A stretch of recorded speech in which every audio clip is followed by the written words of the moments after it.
Okay, today's lecture is on bioelectricity, a very important component of our body system. So let us try to understand what is bioelectricity. In developmental biology, bioelectricity refers to the regulation of cell, tissue and organ level patterning and behavior as a result of endogenous electrically mediated signals. All type of cells and tissues use ion exchanges or fluxes to communicate electrically. Normally, this type of phenomena is basically seen in the case of a nervous system or nerve cells, but that will explain later. Bioelectricity also refers to the electrical currents occurring within or produced by the human body. These bioelectric currents generated in the different biological processes and used by cells to conduct impulses along nerve fibers to regulate tissue and organ functions and to govern metabolism. What is the nature of a bioelectricity? Like flow of electric currents in the electric wires carried by mobile charged ions across cell membranes and along the exterior and interior ionic environment of cells. The energy output of the resting adult human body is equal to the power of 100-watt electric light bulb. In addition to the human body, the plants can also generate bioelectricity. By a single leaf, more than 150 volts, enough to simultaneously power 100 LED light bulbs, can be generated. Bioelectric phenomena are known to be associated with wound healing in animals and certain other functions which we will discuss in later. Thus, in a very simple way, bioelectricity thus refers to the electrical phenomena of life processes. And one basic mechanism is the energy consuming cell membrane ion pumps, which are present in the membrane, and they are responsible to generate an action potential when there is an exchange of ions between this membrane. You can see the different MV millivolt which is generated in between the inside and the outside of the membrane, which is shown as the black straight line. And by the exchange of various things, the millivolt generated at the various levels of the membrane can be understood. And at the same time, the picture also shows that in different type of structures of the body, what is the difference of the millivolt generated. Well, this bioelectricity is distinct from neural bioelectricity, which refers to the excitable cells like neurons and myocytes. The inside-outside discontinuity at the cell surface enabled by a lipid bilayer membrane is at the core of a bioelectricity. Well, we have to understand this point very simply. In fact, the membrane is made up of proteins and lipids. So, there are two layers of lipids inside and then the protein is outside. The lipid is arranged sequentially. These are basically the phospholipid molecules which are arranged in the layer of the lipid bilayer. So, these are the two layers, and then outside there are two types of proteins, one which are stationary and another one is which is movable. So, in this way a membrane of a cell is formed. Through this membrane there is an exchange of ions, especially the sodium and potassium. Potassium largely more inside and sodium is largely more outside. So, sodium enters inside and the potassium comes outside. In exchange of these, there are certain other ions like chloride ions. They are also exchanged to balance the negativity or positivity of the outside and inside of the membrane. So, this type of situation provides setting of a differential voltage or called as potential gradient across the membrane. This type of phenomena can also be seen in the case of a nervous cell. During evolution, the initially purely passive diffusion of ions. Passive diffusion means there is no force applied for the exchange of ions. Normally what happens when there is a large number of ions and they have certain kind of charges, and if the concentration of the particular ion inside is more, and if this ion has to enter inside, in that case excessive force has to be applied and sometimes energy is used. But if ions can cross membrane very easily or through the carriers or vehicles which can carry from one side to other side. In that case, the ions pass through passive diffusion. This passive diffusion of ion becomes gradually controlled by the ion channels, pumps, exchangers, and transports. Now let us also understand what is ion channels or ion pumps. Basically, the membrane is not continuous, and naturally, for exchange of this kind, as well as the proteins and lipid, fats and carbohydrates and other things which are required in the cell for its basically functioning or metabolism or various other activities which are taking place in cell, there are certain pores. You can call it as a pores. These are also known as the channels. But for ions, there are special channels which are known as ion channels. So sometimes there are potassium ion channels, there are sodium ion channels, maybe magnesium ion channels, something. So these ion channels are basically charged, and on basis of the charge, they allow the passage of the ions. Pumps are also the same kind of structures present on the membranes, which basically pump from one side to another side the exchange of ions.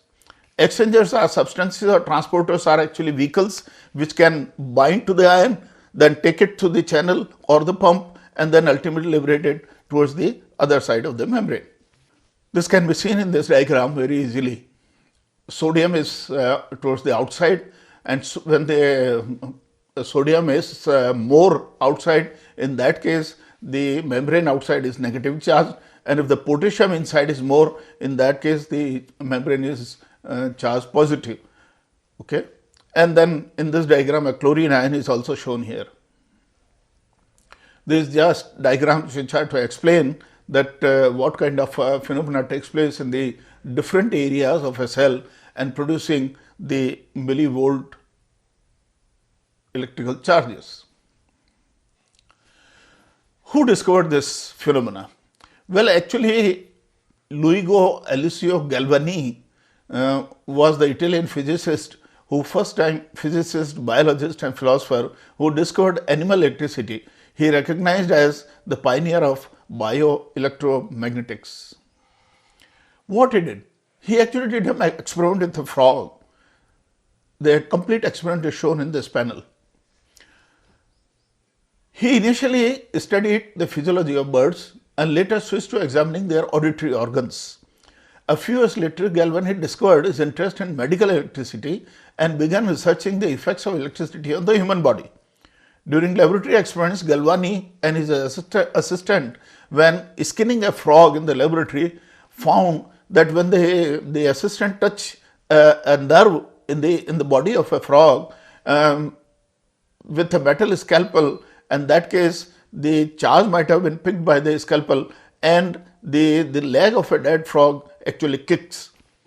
This accidental experiment later has a great influence to the field of medicine and anatomy, and basically was called as the animal electricity.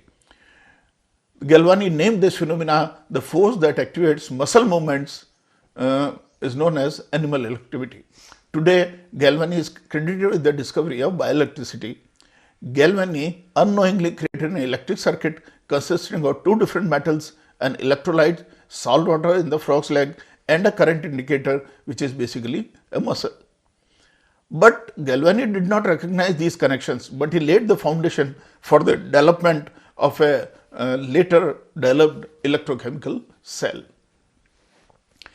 In later experiments, he noticed that a frog legs in contact with a knife blade always jerked when a spark jumped across nearby high voltage machine by across nearby high voltage machine.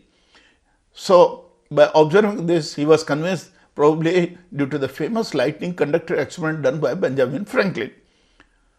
For example, he laid an insulated wire from the ridge of a house into the garden to a frog's leg, a second wire laid from the frog's leg into the wall, and as and when the lightning flashed during a thunderstorm, the frog's leg started moving before the corresponding thunder could be heard.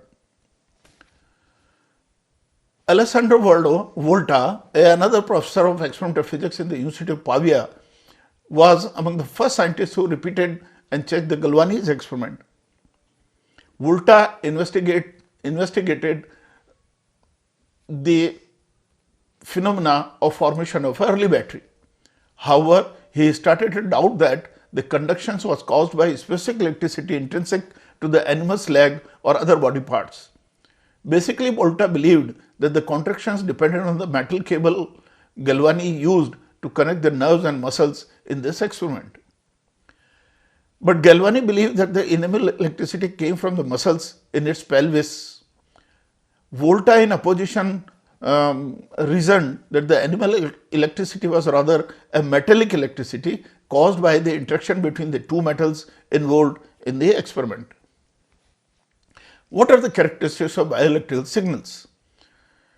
Actually, these signals are very low amplitude and low frequency, and that can be measured through changes in electric potential across a cell or an organ by using a meter.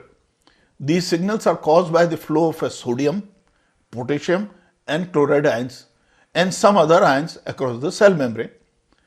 The electrical activity of the cell can be divided into two phases: depolarization and repolarization. Various species like electric eels, torpedo rays, African freshwater catfish and elephant nosefish, which are basically found in the seawater, all sends out high voltage shocks to incapacitate the prey. Let us just briefly understand it. Actually, if you have seen a catfish or a torpedo rays, these are the fishes, large fishes found inside the seawater, and whenever you go near to them, they just give you a little shock if they touch you. So this shock is like the electric shock, because their body actually generates the electricity and the shock is reaching to us. Actually, this is developed in these animals as a defensive phenomena, and basically by this strong electric shock they are able to silence or incapacitate or what you call inactive the prey which they want to eat. Nerve cells generate electric signals in a similar way, and when the impulses are generated in the nerve cell or nerve fiber, the same phenomena happens, but still the bioelectricity is little different than the phenomena which is taking place in the case of a nerve cell. Bioelectricity and developmental patterns, because bioelectricity plays an important role in the developmental patterning. However, the complete phenomena is still unknown. Although recent work has implicated bioelectric signals in cellular processes such as proliferation and migration. Proliferation means formation of a large number of cells, and then when these cells are multiplying, then they migrate to different areas to form the different body parts. Okay, so this is basically related to the cell migration. A mutation in the, it has been shown that there is a mutation in the potassium channel gene. The name is referred here, KCNJ13/KIR 7.1, causes elongation of fins in the zebrafish. This is a very important example that how these bioelectric phenomena works for the biopatterning. Biopatterning means the development of a structure, and this phenomenon was first time studied in a small fish called as zebrafish. It was found that they induce the long fin phenotype functions in conserved among potassium channel genes. Means the bioelectricity is actually inducing a special type of a fin structure. Phenotype means a structure, physical structure. So long fin type of a phenotype which is basically located in the potassium channel genes. Or in other words, we can say that the potassium channel genes are basically controlling the fin phenotype or fin type of structure of a zebrafish. This ion channel regulated bioelectric developmental patterning mechanism may provide us new insights into the vertebrate morphologic evolution and human congenital malformations. One of the fundamental questions in developmental biology is how this diversity is created through whole body and regional patterning, a process that occurs in early embryonic development. Patterning includes many developmental cellular events such as axial patterning, segmentation, tissue formation, organ size determination, cell proliferation, cell death, and differentiation. Further, many human congenital diseases are due to errors during embryonic development. Well, initially I said one of the fundamental questions in developmental biology is how the diversity is created through the whole body and regional patterning. It's a very important question, and let us see in some diagrams later on. Recent evidence suggests that endogenous electrical signaling or the bioelectricity, which is mediated by ion channel pumps on the cell membrane, plays a very important role in the embryonic development. And during this embryonic development, basically the patterning takes place. In humans, 78 potassium channels are classified which are involved in this phenomena. These are voltage gated potassium channels called as Kv, calcium activated potassium channels called as KCA, two-pore domain potassium channels K2P, and inwardly rectifying potassium channels called KIR. We are not going into details of this. The example will be given by the development of an appendicular skeleton and the fish fins and tetrapod limbs, which provide an ideal model for understanding the patterning mechanism in the vertebrates. Though fish fins and tetrapod limbs share a common evolutionary origin, means they originated in the same way, but their distal portions have distinct morphological diversification. Basic question is why, since they have the common evolutionary origin, why the distal portion has the different morphological phenotype? Like in the case of a fish, it is a structure like a fin, and in humans it is digitized, or in the case of the other animals like reptiles, or in the case of birds, it is basically digitized. So why this type of diversification taking place even though they have the common evolutionary origin? Tetrapod limbs have elaboration of distal and endostal skeleton forming digits instead of dermal fin rays and scales, which we can see in the case of fishes. This is the diagram, and first diagram shows the zebrafish, and you can see that it consists of various fins: the dorsal fin, the anal fin, caudal fin, pelvic fin, and pectoral fin. Basically, the dorsal fin and the pelvic fin are important to see the developmental patterning. The bone skeleton, or which we call as an endoskeleton, is shown in the blue diagram, and you can see clearly how the fin bone skeleton is developed. In this diagram, you can see the evolutionary development of a tetrapod limb. Right from a cat shock, from a large fish causes a polydon, which is now extinct, to zebrafish, to some other fishes, and finally you can see the development of a mouse leg. So how the fish fin rays ultimately modified in an evolutionary process, reaching to tetrapod limbs where the digits are present. Here is another diagram which show you clearly how this evolution has taken place, and that has been shown in the first picture.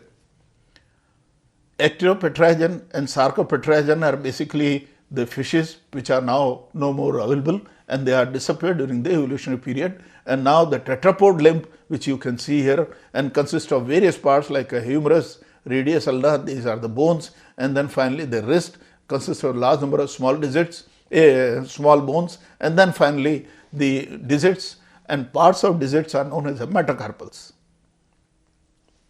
Recent studies have suggested that bioelectricity also plays important role in non-excitable cells, especially in epithelial cells during vertebrate embryogenesis and wound healing. Well, epithelial cells are cells which are specialized cells, but are basically responsible for formation of like skin. They are modified, or they are ultimately during the development they are converted into either the skin, or the cells might form the bones, or bones are formed by the epithelial cells, but the skin is formed by the epithelial cells. The dermoskeleton of fish fin was long thought to be derived from neural crest cells, but recent findings have shown that somoid cells contribute to fin ray development, suggesting a common mesodermal development origin for both fin rays and digits. Well, what are the neural crest cells and what are somoid cells can be seen in the picture. Here I have shown a picture of a bird embryo or chick embryo, and you can see the number 6 is basically the head region, 3, 4 and 8 and 9 are basically the posterior part of the brain of a chick embryo, and then you can see the number 5 or 10, these are basically the somites. These are the endoskeleton part responsible for formation of large number of structures of the body of the chick. They migrate from here and ultimately may form the architron, may form the stomach or muscles and other parts of the body. So somites are like this, and then neural crest cells are basically can be seen in the another picture which is blue in color, labeled as D. Here you can see what happens when the brain is formed in the embryo, and if you cut it, you can see this panel. If you horizontally cut it, in that case you vertically cut it, then you can see this panel, the upper layer, and then there is a tube like structure which is labeled here as 3. 4 is basically notochord, and the 3 are basically the cells which are known as neurocrest cells. These cells are located here, and as the development takes place, these cells migrate to different areas, and then they are responsible to formation of the various structures, which are now considered by the recent studies that these neurocrest cells, in the case of a fish development or fish embryology, basically ultimately converted into the fin rays. The same picture is shown again in this particular panel. So you can see this somites and how the neurocrest cells are actually migrating from this particular area. You can see in the panel of B, C, D and E. Biological pattern formation is highly complex and involving numerous biomolecular mechanisms that lead to formation of chemical patterns in a tissue concerning shape changes and movements of individual cells and tissues. From the chemical patterning perspective, individual cells produce a variety of substances which may either have the capacity to influence the production of other substances via genetic expression or chemical reactions, or travel via diffusive transport, thereby generating patterns of the spatial concentration and ultimately lead to changes in the gene expression of a cell, thereby serving to establish cell identity and other subsequent cell behaviors. A core concept in chemical patterning is that of a positional information or instructive signal, such as the concentration gradient of a morphogenic substance, which cells interpret in order to determine their position in space and decide for generation of a specific final body plan. Thank you.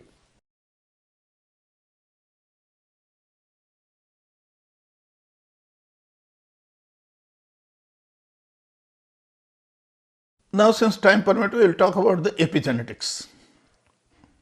What is epigenetics? Well, epigenetics term was first coined by Conrad Weddington in 1942, and he defined it as branch of biology which is related to a study of interactions between genes, their products means what they form in the form of a protein, or which bring the phenotype into being. Epigenetics is the study of how our behavior and environment can cause changes that affect the way our genes work.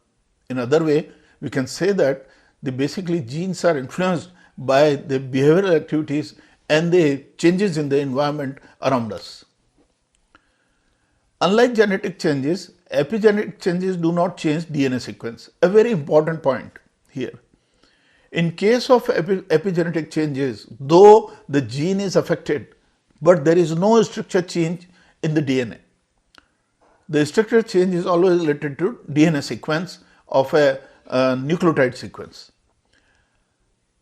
And second important point here is that they are reversible and are also heritable like genetic changes. So means epigenetic changes can be reversed after a particular time period, it is possible, and they can be inherited from one generation to the another generation. According to modern definition, they are those heritable changes which do not involve changes in nucleotide sequence of DNA. Large number of such changes are now known which change chromatin. Well, I use the word chromatin because DNA is associated with protein in the chromosome. So, when you see a large number of chromosomes in a nucleus where the DNA is basically present and from outside it is enclosed with a protein, which are special proteins known as histone and protamines, in that case it is referred as chromatin material. Chromosome and nucleus make chromosome material, structure without any associated changes in DNA sequence. This can be understood by a simple example. Changes in DNA sequence by mutations may likely to develop cancer or other diseases. I think in previous lecture we had discussed that if there is some kind of a mutation taking place in DNA in form of the inversion means reverse of a or change of a sequence of a DNA at certain point, deletion of some nucleotide bases from the DNA, or substitution of some bases in the DNA, which is the additional nucleotides. These changes are basically referred as mutations, and such mutations are responsible for maybe development of a cancer or various other diseases which are genetic diseases.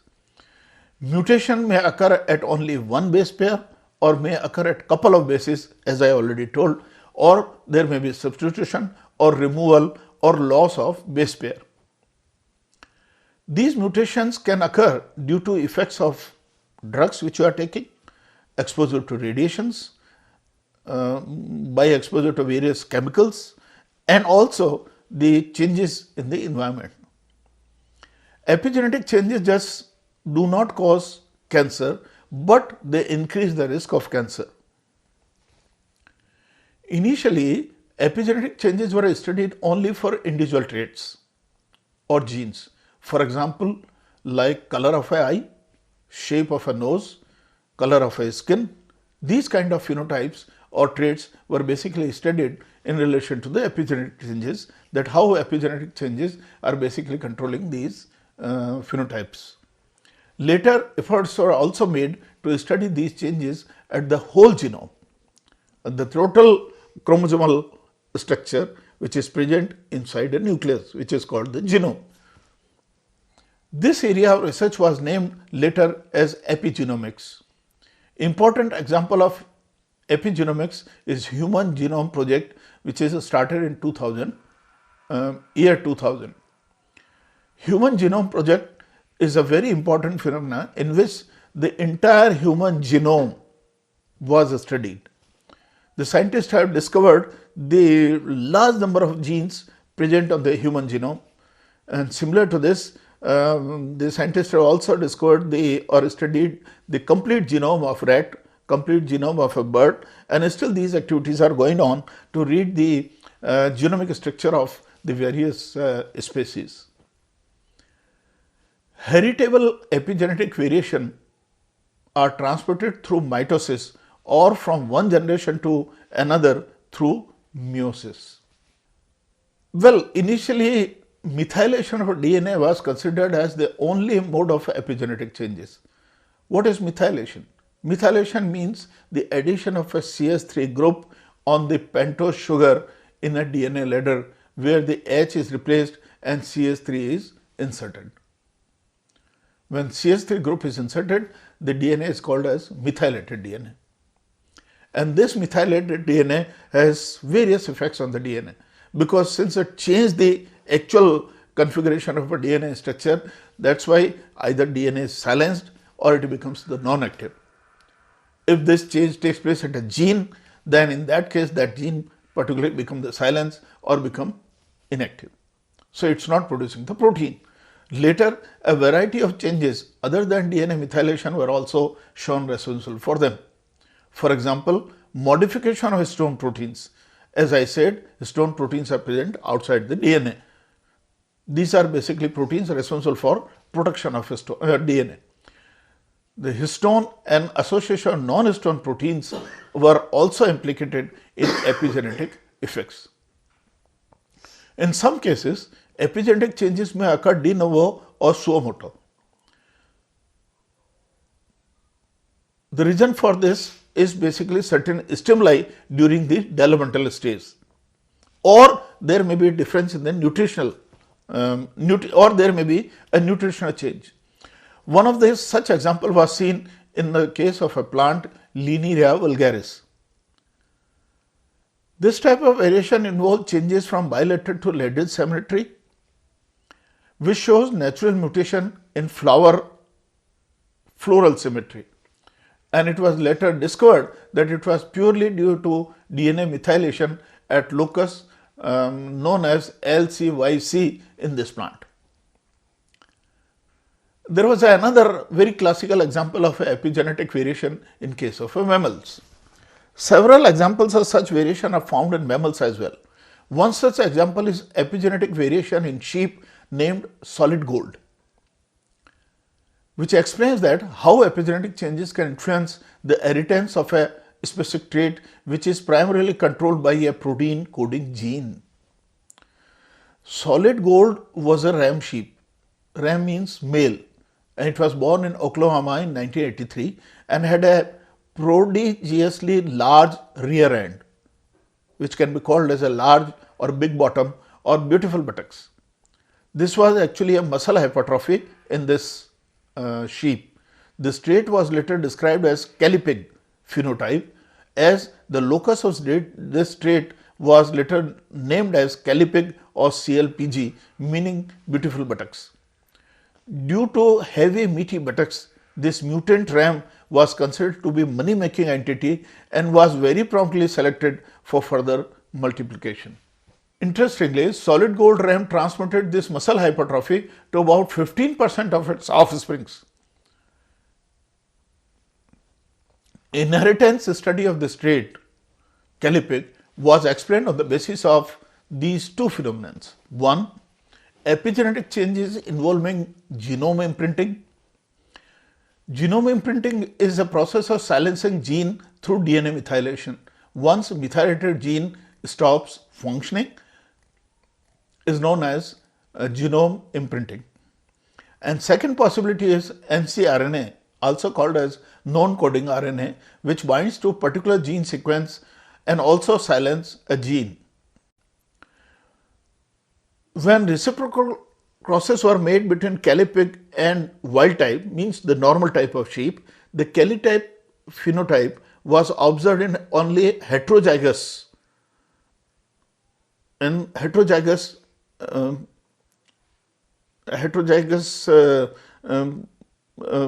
individual, means which inherited mutant allele CLPG from the male parent and the normal allele from the female parent. Well, what is the question of heterozygous here? Let us try to understand it.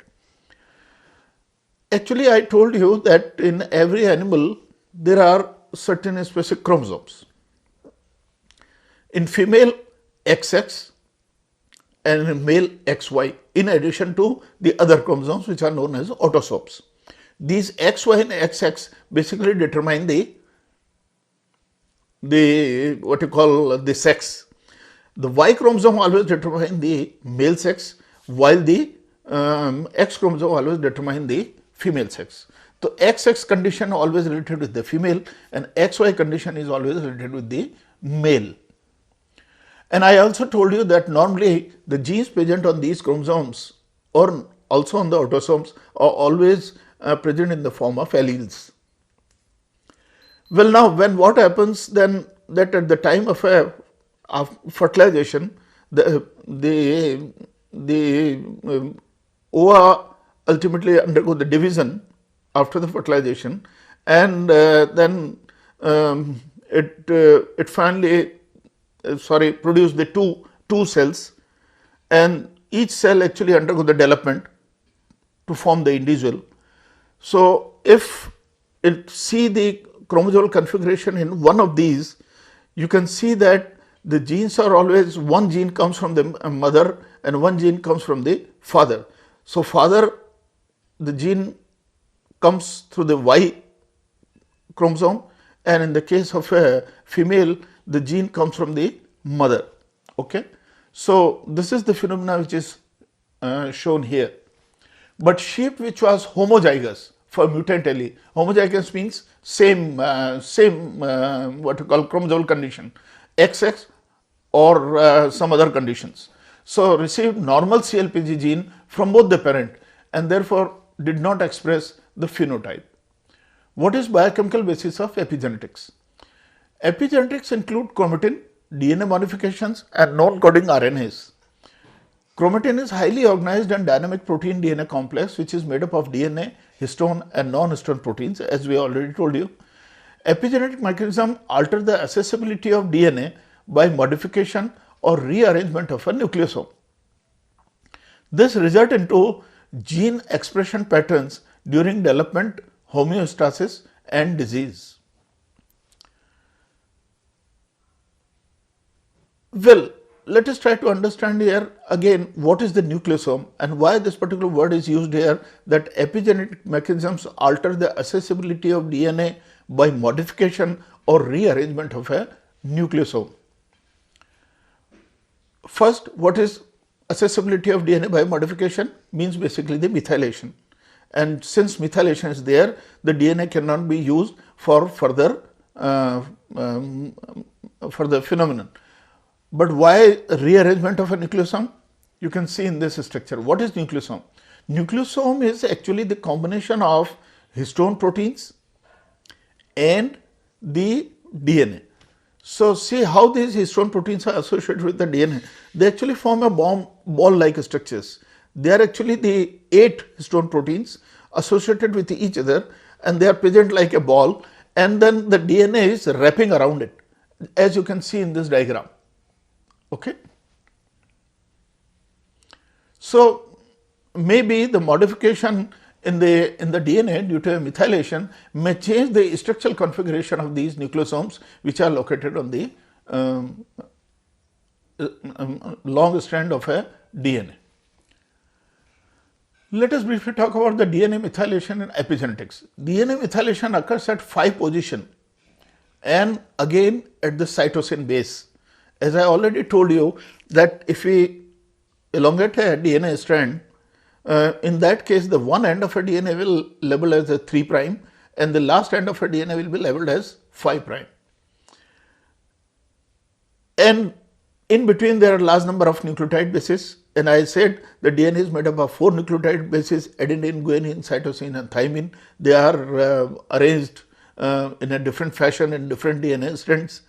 So, this DNA methylation is normally occurring at the position where the cytosine base is present. This cytosine methylation basically control the silencing of gene, and once the gene is inactive, that means it also controlling the expression of the gene. Okay, that means a particular protein cannot be formed.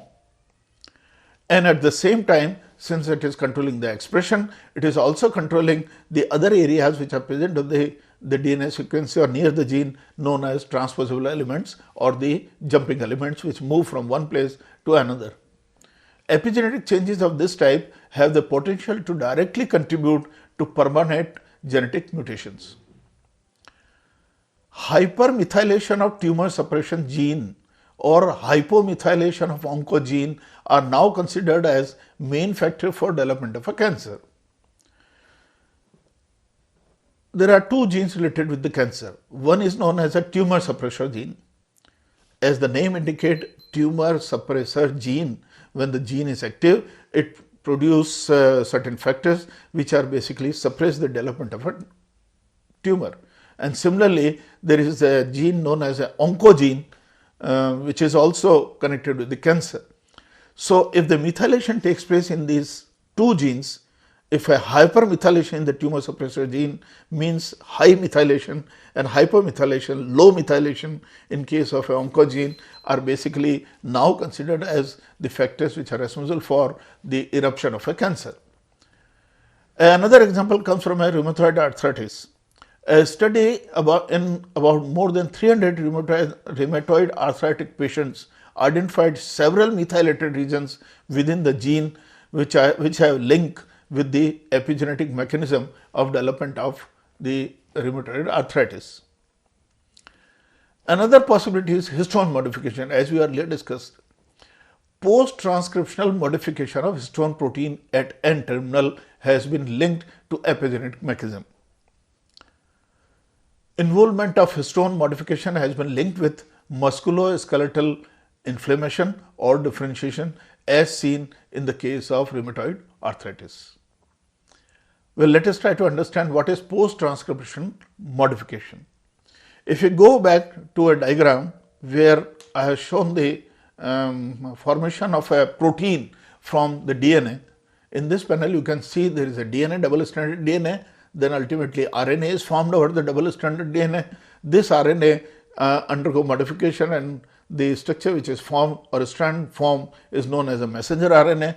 Now this messenger RNA go for a phenomenon known as translation, in which the large number of amino acids are arranged on basis of the various type of nucleotides present on mRNA. The phenomena is called a translation, and then ultimately there is a formation of protein. But once the protein is formed, this protein is transported to another structure which is present in the cytoplasm, where it undergoes modifications. What happens when the protein is synthesized? Large number of unwanted things are also produced there which are associated with it. So it is a naive protein and it doesn't have any functional criteria. So this protein undergo modification, like some things are actually removed, it is concentrated and it is folded to form a particular structure. This type of changes after formation of a naive protein to form an active protein are known as post-transcriptional changes. So once histone protein is formed, the post-transcriptional changes which are basically taking place at the N-terminal. Again, I have to say, if there is a sequence of amino acid connected to each other with specific bonds, the one end of this strand of amino acid will be always called as N-terminal, because it will consist of amino group, which is NH3. But the other end of a protein sequence will always have a C-OH group, and due to presence of this, it is always referred as C-terminal. Let us talk about the non-coding RNA contributes to the epigenetic mechanism. Well, non-coding fraction of human genome is of very critical importance for homeostasis and disease. Here another word comes called as homeostasis. Homeostasis word was first time used by a scientist called Selye, and it described with the use of a pendulum. He says that when the pendulum moves from one side to the another side, there is a changes in the body phenomena. Like he considered like a stress stage. So when a pendulum is in a stationary condition, the body is under control condition, and that stage is known as a homeostasis. But when the pendulum moves to the left side, there are disturbance in the body, and when it is moved to the right side, again there are disturbance in the body. And finally, when the pendulum comes to rest in the center, then it is a homeostatic condition, means the control condition or a normal condition. Here in this diagram, you can see the N-terminal and the C-terminal I have shown.